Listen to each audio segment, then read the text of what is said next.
Today we're going to do a quick review and gameplay walkthrough of Splendor Duel. So the first question is, why are we reviewing this? This is a new game that came out a couple months ago. If you played Splendor, you know it's a great game, but it only works for 3-4 people. So what they did is the genius thing of making a Splendor game for 2 people. So it only works for 2 people, but it's a great 2-player game. And it goes along the same rule sets similar to the original Splendor. You'll probably notice on the board that there's a bunch of gems there. We got some privileges over here, also known as scrolls. A couple other things. I got crowns. We've got pearls. So it's a different game, but we're gonna have some fun. So let's go ahead and take a look at the rules. We're not here all day, so can you trim your little talks a little bit? Thanks. All right, let's talk about how to win the game so you understand how the gameplay works toward getting to the win conditions. Basically, on the cards, you're going to see that there are little numbers up on most of the top left, right corners of the card. Some of them don't have numbers, and if they don't have numbers, they're not worth any victory points, but those numbers represent victory points. The goal of the game is to get to 20 victory points or 10 crowns. Can you move those scrolls? I will move. I can't see. Scroll. Oh, yeah. All right, so 10. you win by getting 20 points or 10 crowns. Let's talk about the crowns. You'll notice on some of the cards, there's only 2 on the board right now, you got a few crowns on there. And as you win the card, you also win crowns. Crowns do 2 things. First of all, if you get 10 of them, you win the game. But as you progress through the game, winning crowns basically takes nobles and throws them over to your house. And so if you get to 3 crowns, you take one of the available nobles on the board. And then when you get to 6 crowns, you can take a second one. And then, of course, if you get to 10 crowns, you then win. Now, purchasing cards. How do you earn these cards? On the right side at the bottom, you're going to see there's a color and a number associated with it. That is the purchase price for these cards. You can pay those purchase price one of 2 ways. You can either get gems off the board in quantity enough to pay them, or in the top left-hand or top right-hand corner, you're going to see that there is a symbol of one of those colors, or even 2. That represents paying for one of those symbols. So if you own 3 blue cards, you basically don't have to pay for any blue here. Or if you had 3 blue cards, you'd only have to pay 3 blue chips to pay that cost.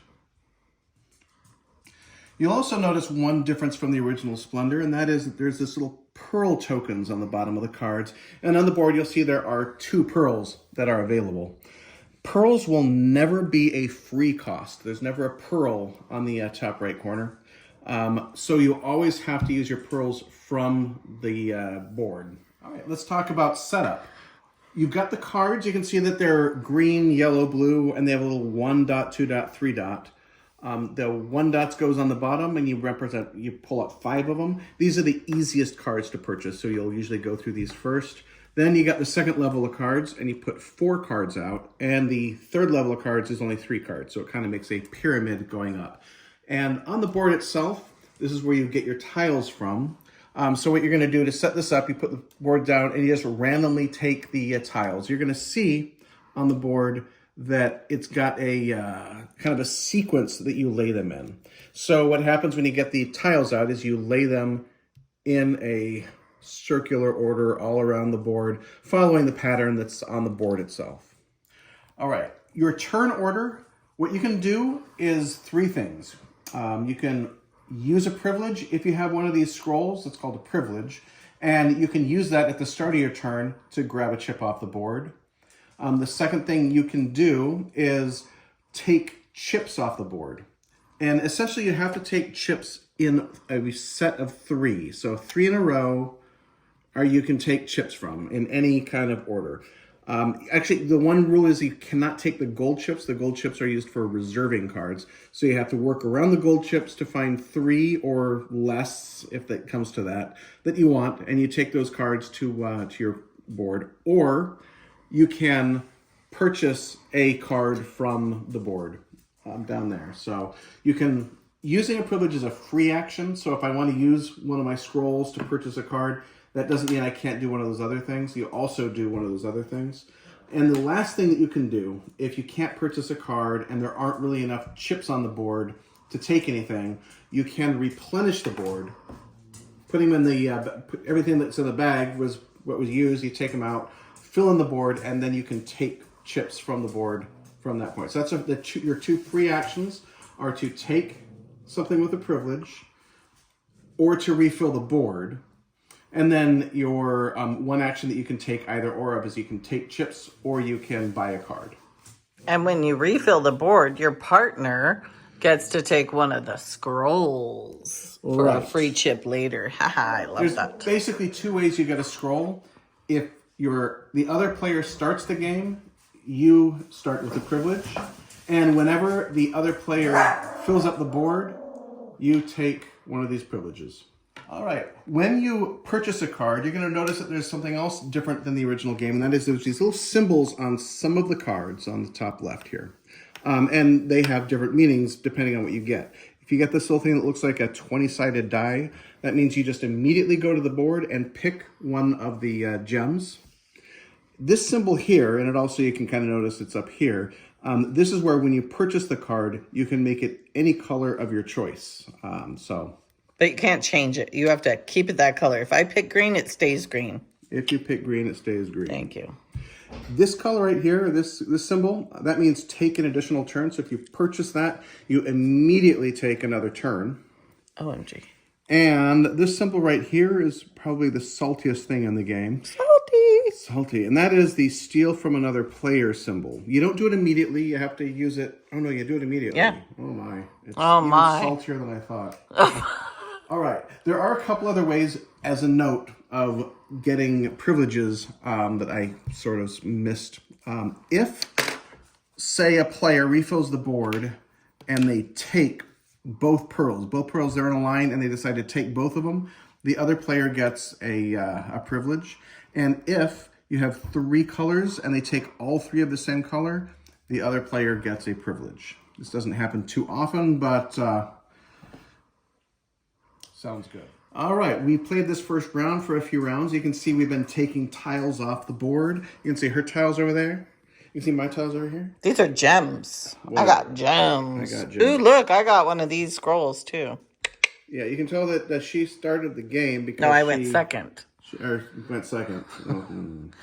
So she got the privilege, but I got to pick my gems first. So these are the gems I'm sitting on. That's what she's got over there, and we'll see how the game progresses. I think we're about ready to buy a card. I'm going to purchase this card for 1 white, 1 blue, 1 red, and 1 black. 1 white, 1 red, 1 blah, blah, blah. And what do you do with them? I put them in that bag that you stole from me, so you have it over there. And then what I do is I put the green underneath my other greens, so I know I actually have 3 greens. This one I never lose. And then you replenish the board.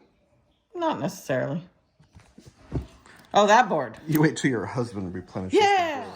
Okay, so I can't buy another card with what I have left. So what I do is I take the bag, I randomly grab, and I have to just put them in the order again that they go in like this. So I'm going to put that guy, etc. Refill the board. Because I had to do this, that means my husband gets a scroll. Privileges. All right, at this point in the game, you can see I have 3 cards that are green. There's a great card right here for 3 green. It gives me the crown plus the blue. So I get it for free. I don't have to pay anything since I have the 3 green that matches it up.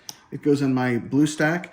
Now I've got 3 crowns that I've earned so far in the game, which gives me access to one of these people. I'm going to go ahead. You can see that one of them is just worth more points. One gives you an extra turn. One lets you steal from the opponent. And one gives you a privilege or a scroll. The question is what's going to help me the most right now. And I think it is going to be to take an extra turn. So these cards here, you can see that they also have 2 in here. So they're worth 2 victory points along with giving you the extra boost. So, all right, what we've got here is close to the end of the game. Now, this particular card here costs 6 white, 2 blue, 2 black. I've got 3 white cards, 3 white chips, I have my black, I've got my blue, so I pay that to purchase this card.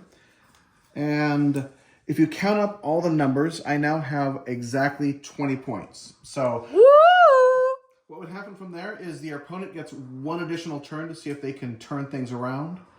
And if it's a tie, it's a tie. If they beat you, then, you know, you shouldn't have tried so hard.